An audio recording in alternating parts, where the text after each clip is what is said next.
Bonjour, je vais vous parler aujourd'hui de la différence qui existe entre le pronom relatif qui et le pronom relatif que.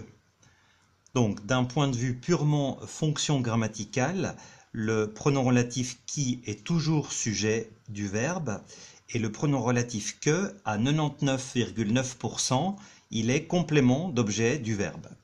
Donc, vous l'aurez compris, pour pouvoir choisir correctement entre le qui et le que, vous devez définir la fonction grammaticale de l'antécédent.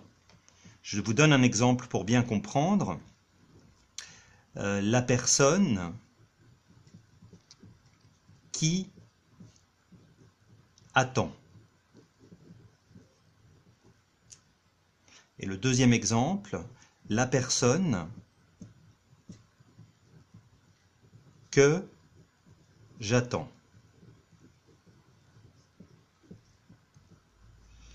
Donc, dans le premier exemple, le verbe c'est attend.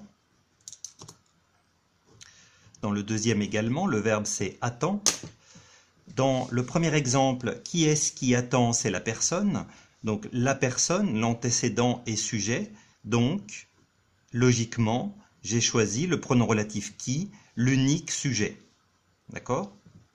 Dans la deuxième phrase, qui est-ce qui attend? Le sujet, c'est je.